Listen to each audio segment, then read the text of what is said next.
En esta tercera parte continuaremos tratando las particularidades de la lectoescritura musical aplicada a los instrumentos de metal. La familia la conforman las trompetas, las trompas o cornos, los trombones y la tuba. Enumerados de más agudos a más graves, algunos de ellos son transpositores y otros no. Comenzando con el registro más agudo, la trompeta. Es transpositor, la de uso más frecuente está en si bemol y se entiende y escribe para ella tal como se ha visto para el clarinete en si bemol. Las hay también en do y en otras tonalidades, pero al no disponer el ejecutante contemporáneo del instrumento específico, se ve en la obligación de hacer el transporte mental que le permita ejecutar la parte con un instrumento que no es el que el compositor requirió en su origen. Tal el caso de Giuseppe Verdi en su ópera Rigoletto, que escribe el preludio para trompeta en do y la introducción al acto primero para trompeta en fa. Más adelante cambia a trompeta en mi bemol. Obsérvese cómo el instrumentista anota de puño y letra, anticipándolos, los cambios de instrumento, no porque hoy tenga todos estos a su alcance, sino para estar prevenido y con una única trompeta en la mano, prepararse a cambiar la clave de lectura para nombrar correctamente las notas que tiene que tocar. Para dar una idea al respecto, la primera nota del preludio, a ejecutarse con una trompeta en do, es precisamente un do leído en clave de sol. La introducción al acto primero comienza con una nota escrita en la primera línea y bemol. Al estar pensada para un instrumento en fa, la clave de lectura es do en segunda. Por lo tanto, esa primera nota es un la bemol. Cuando en la segunda página se cambia a trompeta en mi bemol, la nota con las dos apoyaturas debe leerse en la clave propia de los instrumentos en mi o mi bemol, fa en cuarta. Y por lo tanto, esas primeras tres notas son mi bemol, porque la tonalidad del instrumento mi bemol carga con tres bemoles, fa y sol. Sobre esto, que no es sencillo de comprender, nos extenderemos en breve. Pero ya se vislumbra la problemática de tocar con instrumentos modernos música escrita para otros a veces ya inexistentes. Dentro de la partitura de orquesta, la familia de los metales ocupa el espacio central. Esta primera sinfonía de Beethoven, que data de 1795, de la que observamos su página de inicio y ahora sí completa, tiene pocos metales, 2 cornos y 2 trompetas, los mismos que Beethoven usaría en su segunda sinfonía de 1802. Pero Haydn, 38 años mayor, su maestro e indudable inspiración del joven Beethoven, recién en su sinfonía número 92 empezaría a escribir para estos 4 metales. Hasta 1788 y en sus anteriores 91 sinfonías, los metales de la orquesta clásica eran por lo general solo 2 cornos. Se observará también que los cornos figuran inmediatamente después de las maderas. Esto parecería contradictorio, ya que si se respetara el orden de cada familia de agudo a grave, luego de los fagotes deberían seguir las trompetas. Sin embargo, la costumbre, y quizás fundamentada en la tradición de cuando los únicos metales de la orquesta eran los cornos, hace que estos aparezcan en primer lugar. Otra razón podría ser la de conservar juntos en la partitura al grupo de quienes constituyen el quinteto de vientos, formación de cámara integrada por flauta, oboe, clarinete, fagot y corno. Allí el corno es el único instrumento de metal entre las maderas por su cálido y expresivo timbre, menos metálico que el de trompetas y trombones, y por su amplio registro melódico. La complejidad de la lectoescritura de la trompa o corno francés merece una justificación desde la historia de este instrumento. Su origen, aunado al de la trompeta, se remonta al Neolítico, en la figura de cuernos y caracolas para ser tocados mediante la vibración labial. Conforme la evolución de la humanidad, los materiales fueron transitando de los naturales a los metales manufacturados como el bronce, en las civilizaciones egipcia, etrusca, celta. Hacia el siglo XV, trompas y trompetas comienzan a desarrollar historias independientes. Sin embargo, conservarían hasta la actualidad el principio de la producción del sonido mediante la vibración labial. Fieles al principio de la física que relaciona el tamaño del tubo sonoro con la tonalidad que da el instrumento, se aceptó y mantuvo la existencia de variedad de cornos de diferentes tamaños que daban tonalidades distintas. Así se escribió para los cornos por mucho tiempo. Según la tonalidad de la obra, era el corno que se pedía. Veamos unos cuantos casos en la ópera de Mozart, Così fan tutte. En el terceto número 1 observamos en primera instancia a los no transpositores para reconocer la tonalidad. Las cuerdas son lo más directo. Estamos en sol mayor. Veamos los vientos. Un sostenido en la clave para oboes y fagotes, y Mozart pide cornos en sol. Refrescando la lectura de claves, la premisa es que un do escrito en clave de sol, digamos el do 4, reciba el nombre de sol. ¿En qué clave sucede esto? Pueden pausar mientras lo meditan. Sí, en clave de fa en tercera línea. Pero pongámonos en contexto. En tiempos de Mozart, el cornista llevaba para esta obra específicamente un corno en sol. Entonces, no tenía más que hacer como los clarinetes. Veía un do, aplicaba la técnica que conocía para obtener el do y sonaba sol, porque el transporte lo hacía el instrumento. Si miran en el cuarto compás, los dos cornos, sé que son más de uno porque al inicio de la partitura está escrito corni y la desinencia i en italiano corresponde a la forma masculino plural. Ellos tienen una octava escrita que en clave de sol serían do. Hasta acá no había complicación para el intérprete, porque el trabajo lo tenía el compositor, que debía conocer el mecanismo de lectoescritura de cada instrumento en cada tonalidad. Pero parte del profesionalismo era conocer el verdadero sonido que resultaba, y en ese caso cabía aplicar las diferentes claves para conseguirlo. Y entonces, leyendo en clave de fa en tercera, se podía conocer qué sonidos resultaban cuando se tocaba un corno en sol. Veamos el otro caso, el duetino número 7. Primero, consultar a las cuerdas la tonalidad. Está en si bemol mayor. A ver los vientos, clarinete en si bemol. Quiere decir que la clave está limpia, porque es la tonalidad natural de ese clarinete. Y son dos, al menos más de uno, porque la partitura dice clarinetti, que es plural. Los fagotes no transportan, por eso los dos bemoles en la clave. Y cornos en si bemol.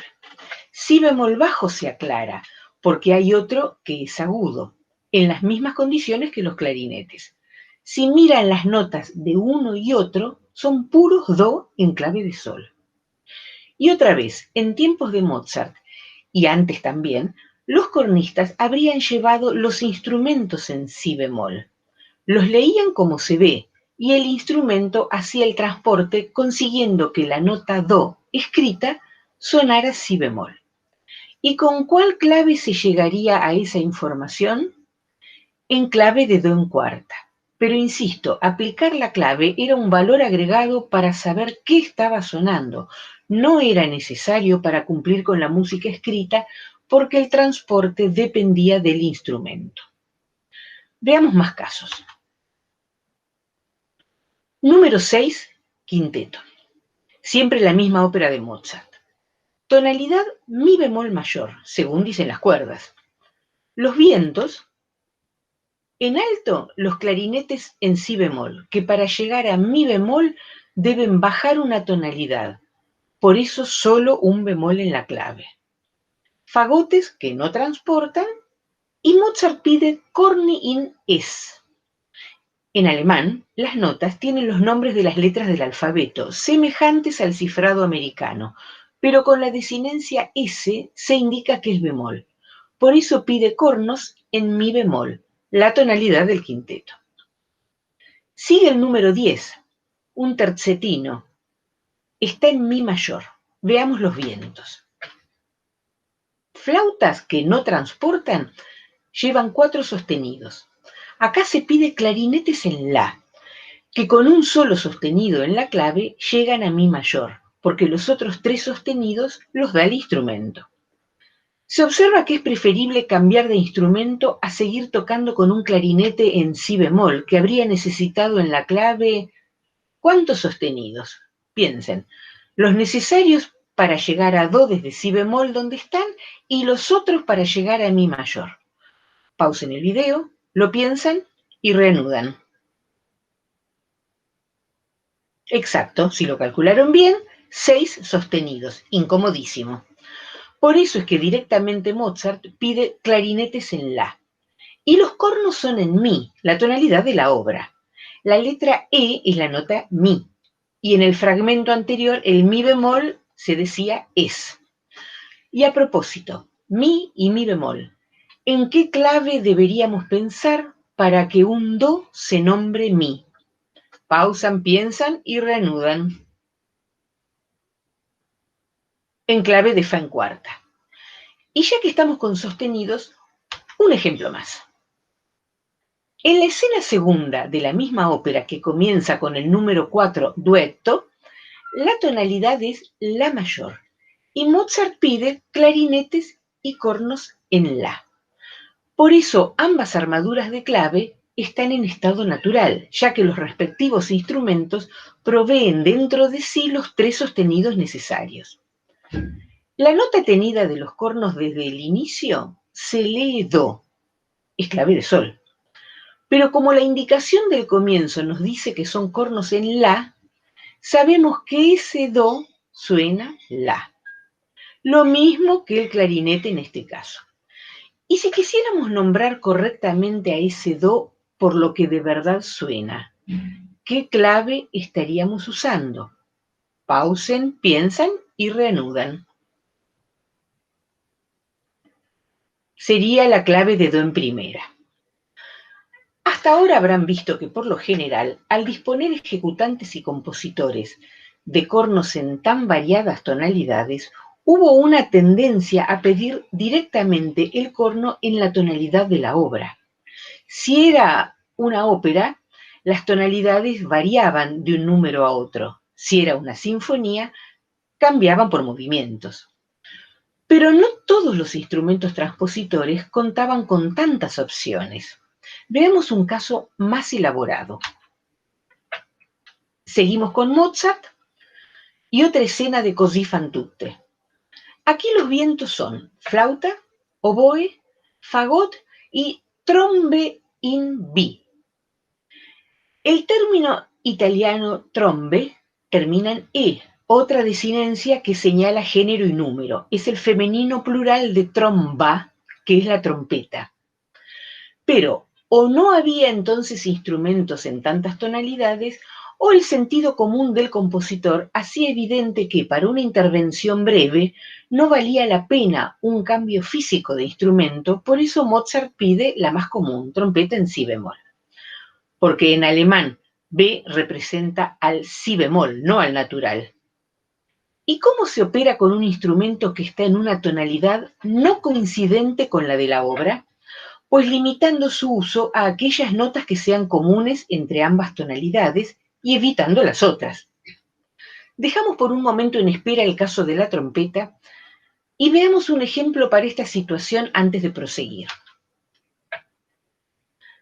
Aquí la cavatina tiene 3 bemoles en la clave. El clarinete en si bemol, solo un bemol. Pero por alguna razón, ya venía anteriormente en uso ese instrumento, o una razón futura, una modulación por venir, los cornos están en do. No es tan incongruente, porque la tonalidad de la pieza con los 3 bemoles es en verdad do menor. ¿Encuentran el si cuadro como sensible en la parte de violín primero?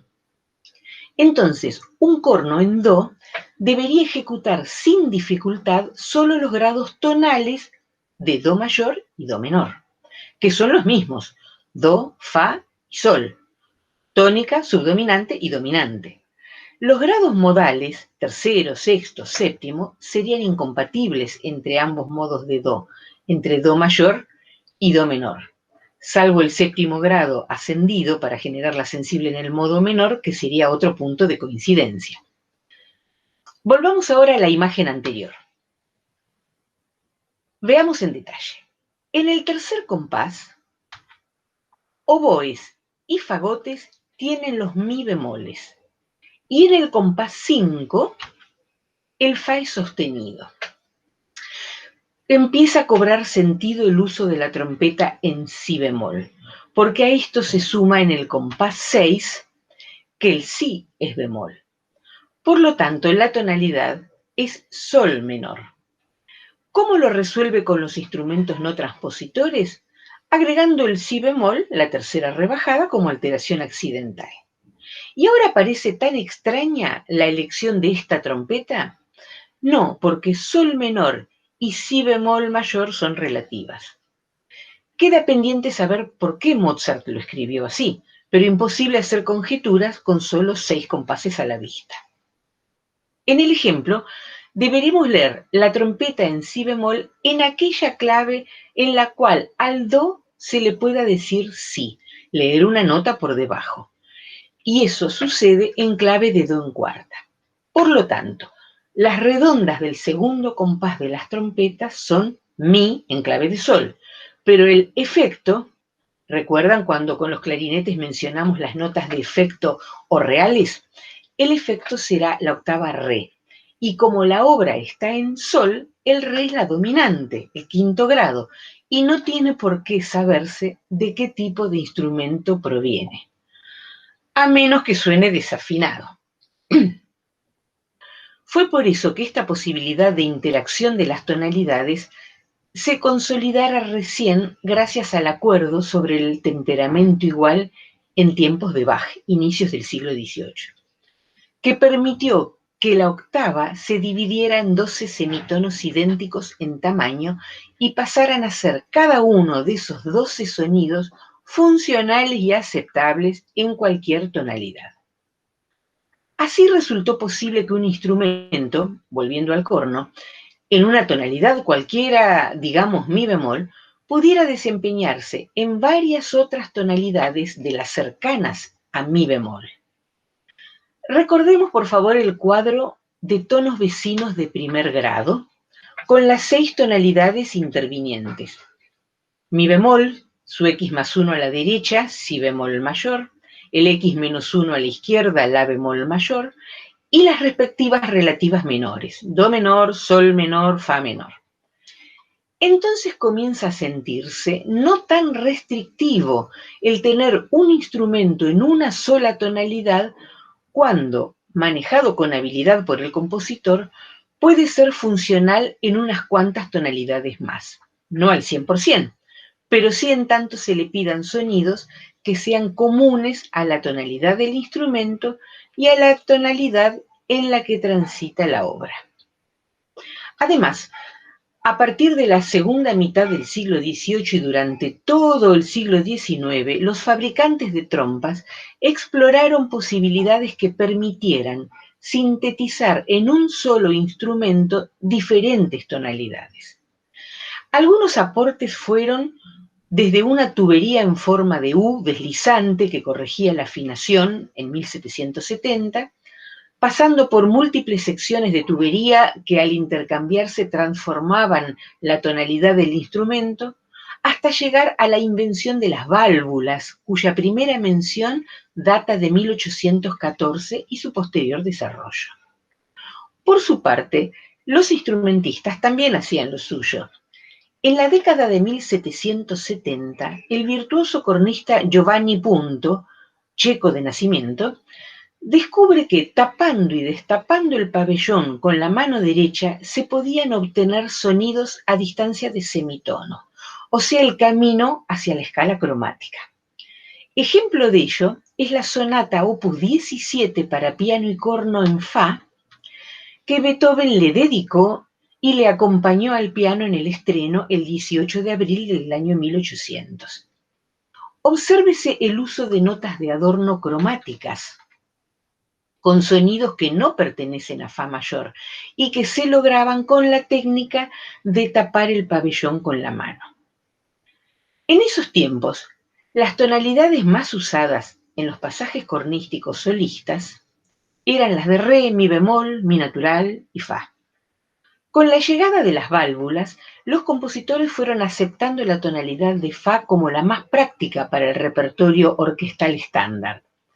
El corno en esa tonalidad, en la que el do4 escrito suena una quinta por debajo y se entiende como fa, usando para leer la clave de do en segunda línea, es el representativo del corno moderno. Esta semblanza de la evolución de uno de los instrumentos más antiguos destaca que los tres factores participantes en el desarrollo de este y todos los demás instrumentos han sido, desde siempre y retroalimentándose entre sí, el compositor con sus inquietudes creativas. Por otro lado, los ejecutantes, con la optimización de las técnicas instrumentales. Y por último, los luthiers o fabricantes de instrumentos que ayudaron a estos últimos con la facilitación e innovación de los mecanismos para superar limitaciones técnicas e inspiraron a aquellos permitiendo ampliar los recursos instrumentales. Sin embargo, tal evolución impuso algunas realidades.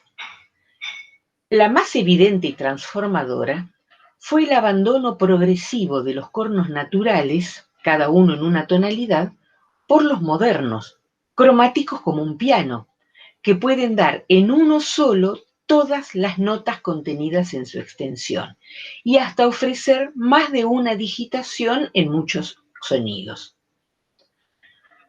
La gran dificultad apareció ante la necesidad de interpretar material escrito con anterioridad para instrumentos que ya iban dejando de existir.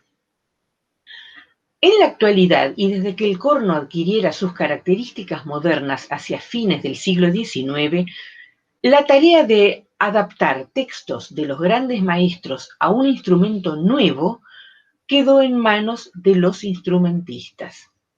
Así como antes el instrumento resolvía el transporte, ahora el transporte, su entendimiento y aplicación, pasó a ser parte imprescindible de la formación técnica del cornista.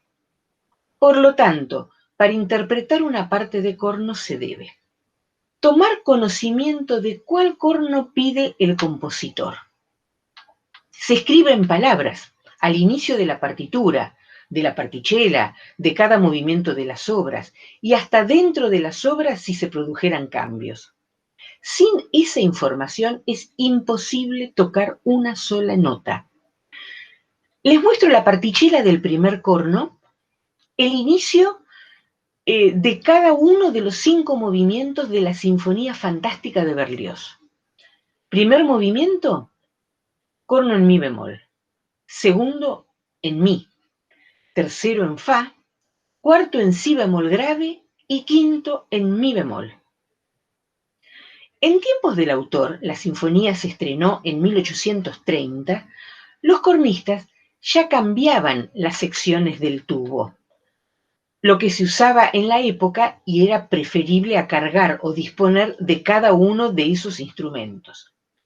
Hoy, con los instrumentos modernos, lo resuelve el cornista haciendo el transporte mental.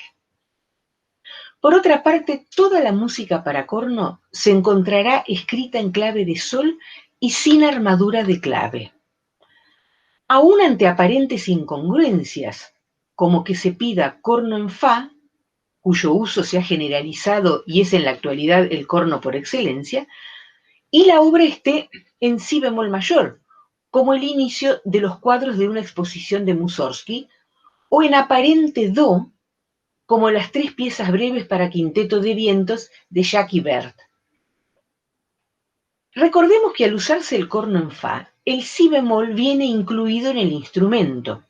Por lo tanto, todas las alteraciones faltantes para cumplir con la tonalidad de la pieza o futuras modulaciones serán indicadas en forma accidental, como en esta partita para quinteto de vientos de Irving Fine, en la que la primera nota escrita del corno en fa es un mi, leyéndolo en clave de do en segunda, porque es corno en fa, al que se le agregó el bemol, porque la tonalidad lo necesita. Al respecto, hay una tendencia actual a armar la clave, a poner junto a la clave de sol las alteraciones propias de la tonalidad de la obra. Veamos este quinteto de Carl Nielsen, que pidiendo corno en fa le arma la clave con los 4 sostenidos de mi mayor, como flauta, oboe y fagot, y le agrega uno más para compensar que el corno no está en do, sino en una tonalidad más atrás, en fa. Esto suele traer dificultad al intérprete, ya que modifica la lectura tradicional y convencional con que se resolvió toda la literatura cornística existente a la fecha, que es el uso constante de alteraciones accidentales, aun siendo propias de la tonalidad de la obra, con el fin de aliviar la carga en la memoria de las alteraciones requeridas. Esta convención ha sido necesaria en compensación al esfuerzo del manejo eficiente y permanente de las 7 claves, dado que, en resumen, ellos leen do en primera para corno en la, do en segunda para corno en re, perdón, do en segunda para corno en fa, do en tercera para corno en re, do en cuarta para corno en si o si bemol, sol en segunda para corno en do, fa en tercera para corno en sol y fa en cuarta para corno en mi o mi bemol. Entonces, se va concluyendo que a la ejecución del corno francés o a la lectura de la música para él escrita se accede desde el solfeo de la parte y que la suma de habilidades necesarias no solo conciernen al ejecutante, sino al director de orquesta, al pianista de cámara, al compositor o arreglador que quiera escribir para corno, y a todo aquel que aspire a profesionalizarse en la música. Por eso le he dedicado tanto tiempo a algo de alcance en apariencia limitado como la lectura de un único instrumento, porque lo interpreto como un disparador para transmitirles la importancia del manejo de la lectura en diferentes claves para el músico profesional. Sin dudas que esto excede las necesidades personales de la mayoría de los instrumentistas, pero hace a la formación musical integral. A este conocimiento de las claves se le debe sumar la conciencia de que el instrumento, el corno, ya está dando el si bemol, porque es corno en fa. Por lo tanto, además de darle el nombre apropiado según la clave, se debe discernir en cuanto a si el sonido es bemol, natural o sostenido como la tonalidad del instrumento lo señala. Suena confuso, por eso vamos a la interpretación de algunas partituras. En este número de la suite larlesiana de Georges Bizet, vemos la sección de los vientos casi completa. Faltarían trompetas, trombones y tuba, el resto de la familia de los metales y mucho menos complejos que los cornos en cuanto a la lectura. Dado que ni flautas ni oboes tienen parte, la única referencia no transpositora son los fagotes. Repasemos a cada uno de estos vientos. Clarinetes en si bemol, como la obra lleva 3 bemoles y los clarinetes ya tienen 2 de por sí, en la clave va el tercero que faltaba, solo uno. Saxofón en mi bemol, como coincide con la tonalidad, él está, digamos, en su casa, por lo tanto no necesita ajustar la armadura de clave. Fagotes, al leer las notas reales, no son transpositores, son nuestra referencia. Y los cornos, siguiendo con las formas plurales en otros idiomas. Horn es singular, Hörner su plural. Cornos en fa. Así que vayamos casi nota por nota. Según el fagot, debe sonar un mi bemol. Según el corno en fa, debo leer do en segunda. Así que esa tercera línea es un mi y el compositor le agrega el bemol. Aquí se pide un la natural. Como el fagot lo tenía en la clave, se anula con un B cuadro. Pero los cornos, al ser en fa, nunca tuvieron el la bemol. Por eso no se añade indicación alguna. Es obvio que esa primera línea es un la natural. Sigamos con la nota de al lado. Según el fagot, es un si bemol. Pero como lo tiene en la clave, no se hacen cambios. Pero el corno también lo tiene dentro de sí. Al ser corno en fa, salvo indicación contraria, todos los sí que se vean serán bemoles. Y tampoco necesitan entonces advertencias. Ahora, en la parte del corno dice solo. Significa que su parte es única y expuesta, que deja de estar duplicada o repetida por algún otro instrumento. Entonces no podemos más comparar con los fagotes como antes. Habrá que razonarlo solos. La blanca de la cuarta línea es, al leerla en do en segunda, un sol. Y las notas ligadas siguientes son la bemoles. Para terminar con este ejemplo, el tercer espacio alterado es un fa sostenido. Y la última negra del compás, el la, lleva el B cuadro de precaución, porque antes estuvo bemol, pero no es necesario aclararlo, cosas del arreglador de la obra. No era tan complicado. Pero lo que se deduce es que con este procedimiento de lectura, los cornistas han resignado un recurso que para el resto de los instrumentos es tan natural al punto de ni tenerlo en cuenta. Y es que en la lectura con el instrumento, los no cornistas llegamos al punto de privilegiar la relación lugar en el pentagrama igual al lugar en el instrumento, o directamente lugar en el pentagrama igual a tal digitación, por encima del nombre de la nota. Ni qué decir en el piano, donde cada nota en cualquiera de los dos pentagramas que usa representa una única tecla, u otros instrumentos que ofrecen más de un sitio o digitación para vincular con cada nota escrita. Pero para los cornistas esa relación es inexistente. El vínculo se establece entre el nombre y la imagen auditiva, no visual, que se tenga de la nota. Las posibles digitaciones que el instrumento ofrece. Dando con esto por terminada la explicación de cómo se lee la música escrita para el corno francés, sigo con los dos instrumentos de la familia de los metales que en la orquesta la completan. Ellos son el trombón y la tuba. Hasta el siglo XIX, la sección de los trombones estaba integrada por tres de ellos de distinto registro. Uno contralto, otro tenor y uno bajo, tal como lo señala Mozart en su Requiem de 1791. También lo vemos en Schubert, en su sinfonía conocida como La Grande, escrita en marzo de 1828, a meses del deceso del autor. Con la incorporación de la trompeta de pistones, el trombón contralto dejó su lugar a un segundo trombón tenor, y entonces dos tenores y uno bajo pasaron a convertirse en el prototipo de la fila de los trombones. Lo vemos en este allegro agitato final de la Gran Pascua Rusa de Rimsky-Korsakov, en cuya partitura los tres trombones comparten el mismo pentagrama. También en esta escena de la ópera Cavalleria Rusticana de Mascagni, obsérvese en ambos casos y por debajo que la sección de metales se completa con una tuba. No son transpositores, ninguno de ellos, se deduce por la armadura de clave.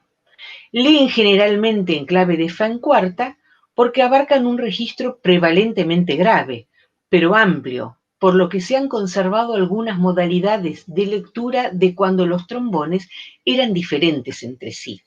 Y para evitar en el registro más agudo quedar tan fuera del pentagrama, por eso hay partes escritas en clave de do en tercera, como cuando era para el trombón contralto. Lo vemos en la Cuarta Sinfonía de Schumann, en la que los trombones alto y tenor comparten la escritura en do en tercera, dejando la clave de fa para el trombón bajo. Y en el caso al revés, en la que trombón alto y tenor comparten la clave propia del tenor, do en cuarta. En esta otra imagen, un solo para trombón, tenor, el tuba mirum del Requiem de Mozart, escrito en su propia clave. Y para terminar con los metales, la tuba. Hay de varios tamaños y en distintas tonalidades, quedando a discreción del intérprete, salvo indicación del autor, determinar cuál se adapta mejor al objetivo buscado. Abarca el registro más grave de la familia, muchas veces compartido con el trombón bajo, otras haciendo de bajo del cuarteto junto a los tres trombones y también con intervenciones solísticas, como vemos en estos ejemplos de la Promenade y Vidlo, de cuadros de una exposición de Mussorgsky, y en el primer número Marte, el portador de la guerra, de la suite Los planetas de Gustav Holst. La tuba aporta a la orquesta un timbre más tierno y menos incisivo que el de trompetas y trombones. La familia de los metales tiene sin dudas una personalidad única y potente. En el siglo XX alcanzó dimensiones extraordinarias en concordancia con la expansión de la orquesta. Veamos un ejemplo. El orgánico indicado por Holst en su cuarto número de Los planetas, Júpiter, obra estrenada en 1918. Se piden 6 cornos en fa, 4 trompetas en do, 2 trombones tenores, un trombón bajo, una tuba tenor en si bemol y otra bajo. 15 partes reales solo en los metales. Al punto que este atractivo grupo se suele emplear hasta prescindiendo del resto de la orquesta. Así tenemos las fanfarrias, piezas cortas interpretadas por trompetas y otros instrumentos de metal, a veces acompañados por instrumentos de percusión de indudable fuerza y brillantez de sonido. Aquí, al inicio de la partitura de una de ellas, El Concilio de los Dioses, escrita por Debussy, y parte de su drama sacro El martirio de San Sebastián, estrenado en 1911, para 6 cornos en fa, 4 trompetas en do, 3 trombones y tuba, además de timbales en la percusión. Otro ejemplo de música escrita solo para metales, el primer movimiento de los 5 de la Sinfonía de Leos Janáček, es una fanfarria para 9 trompetas en do, 2 tubas tenores en si bemol y 2 trompetas bajas en si bemol. Bien, hasta aquí, dejando mucha y maravillosa música fuera, llegamos con la familia de los metales.